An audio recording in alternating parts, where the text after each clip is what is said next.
Broadcasting live from atop the Rocky Mountains, the crossroads of the West. You are listening to the Liberty RoundTable Radio Talk. All right, back with you live, Dr. Bradley. So I'm just saying I don't even know how to respond to some of this stuff anymore.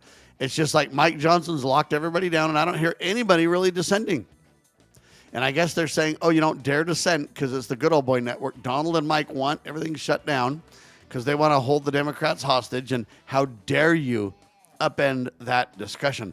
But see, if I was in Congress, I'd be in the media every single day saying, I don't know why this clown's telling everybody to go home. I'm not going home. I'm in Washington ready to work. I've been paid to work. I've been hired to work, and therefore I want to get the work done. So if I can't spend time in Congress like I need to be, I'm going to spend time telling you guys what's wrong and what's right and what we need to do. I just got an email from Rand Paul. He says this: there's something truly frightening lurking in Washington. Career politicians and unelected bureaucrats have spent decades burying your rights under mountains of red tape, reckless spending, and government overreach. They thought they could silence the Constitution forever. They thought liberty was dead and gone, but I refuse to let it stay buried. I'm fighting to bring our rights back, to provide freedom, to restore sanity, and reignite the spirit of the founders who warned us against the monsters of big government. Whether it's defending your free speech, your Second Amendment rights, or your right to keep what you earn, I'm standing at the gates, shovel in hand, ready to dig us out of the graveyard. But I can't do it alone.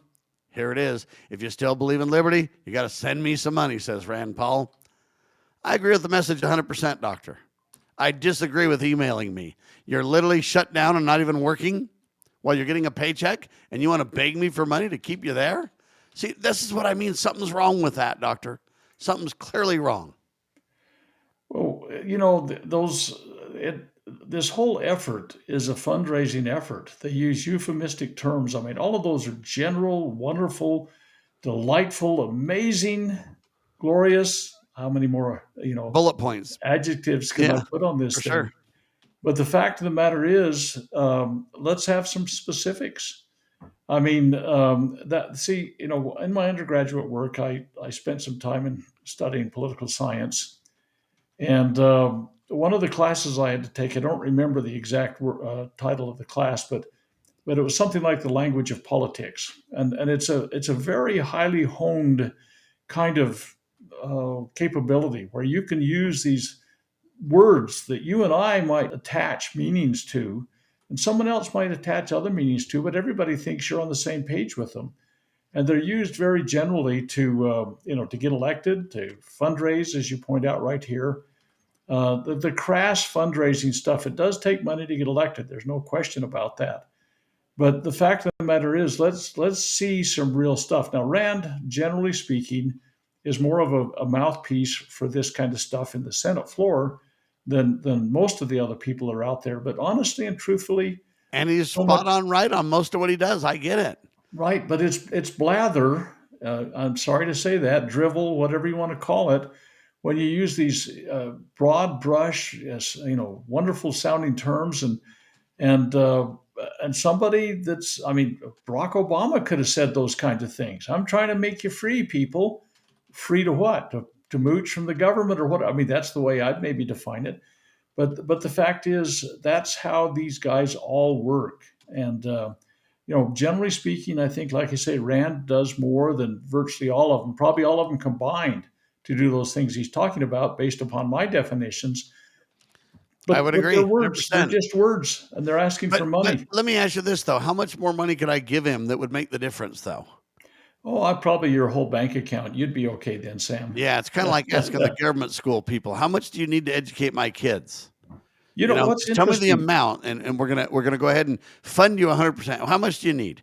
And they won't even answer that question, Doctor. Well, you bring up a very interesting point. Probably one of the largest industries, if you're taking on a whole conglomerate, is the education system in the United States.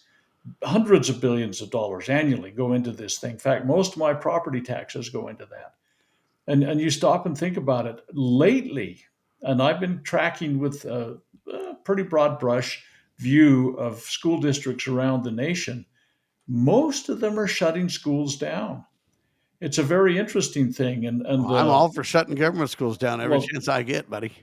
there's no question. In fact, but they keep asking for more money. They keep going with bigger bonds.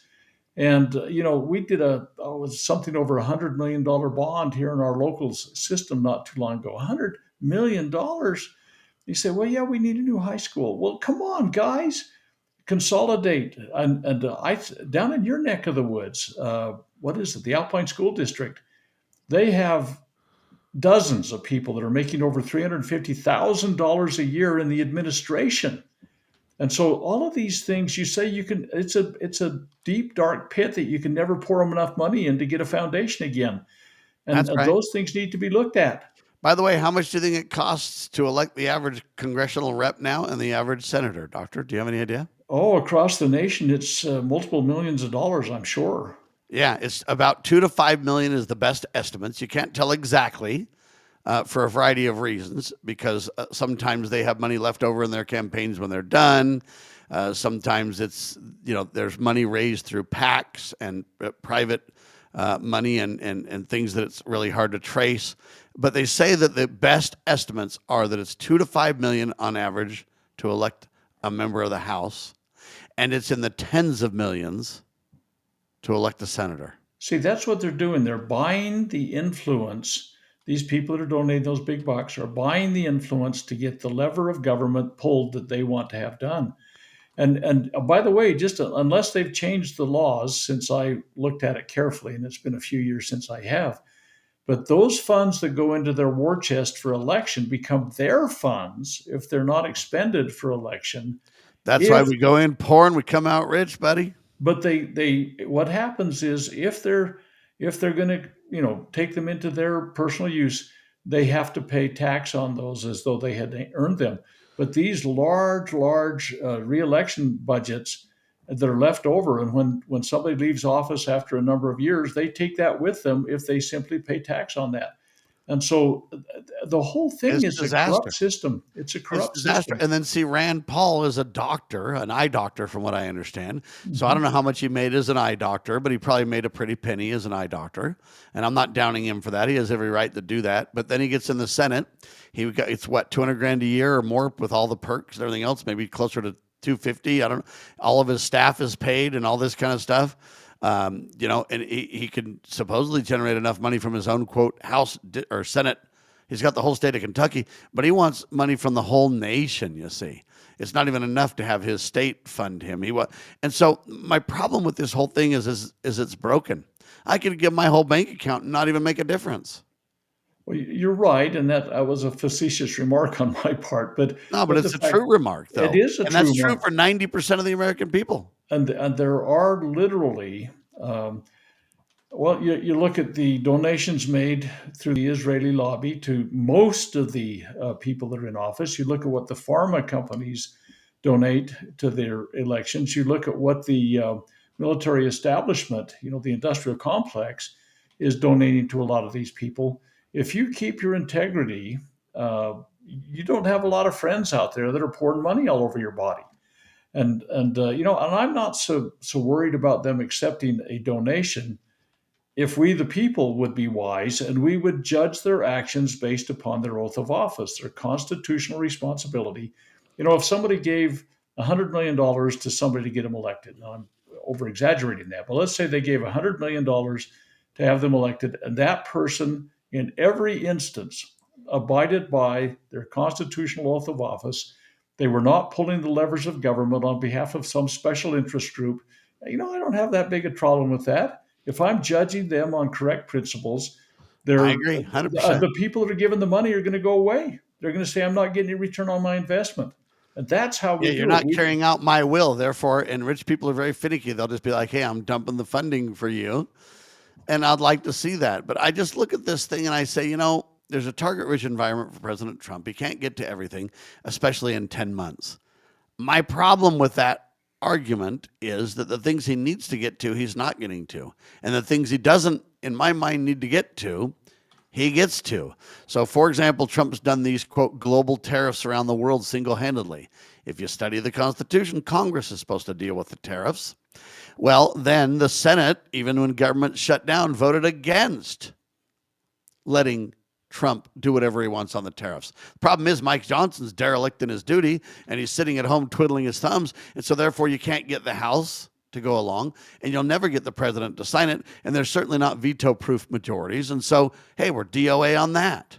But the senators, for once, are right. Rand Paul voted against giving Trump complete tariff authority, as he should. And Lisa Murkowski and a few other, a bunch of Democrats, I'm not here to agree with the Democrats as much as I'm here to say, for once, they were right on a principle. We need to rein in the president on these, just announcing tariffs everywhere. Yeah, it is a legislative authority. And the problem is that we have almost nobody in office that has even read the Constitution properly. And anything they do, they use Article 1, Section 8, Clause 18 as justification, which they call the elastic clause, which they claim can do anything they want. It is frustrating, but we've got eternal vigilance. We got to do our part. Amen to that. We're going to keep at it forever, ladies and gentlemen. In fact, we've got a whole nationally syndicated radio and TV show dedicated to this, on the air for more than 30 years. Truth-telling, promoting God, family, and country, protecting life, liberty, and property, turning our hearts and minds to God Almighty and to the supreme law of our land, which should be the political religion of the nation, in my humble opinion. Dr. Scott Bradley with me, freedomsrisingsun.com. I'm Sam Bushman, syndicated by the Loving Liberty Networks, lovingliberty.net. Spread the word. Tell everyone you know. Let's make everything go viral, telling the tale of truth, shall we? And happy Halloween to all of you. How do you promote God on Halloween, huh? It can be done. We're living proof.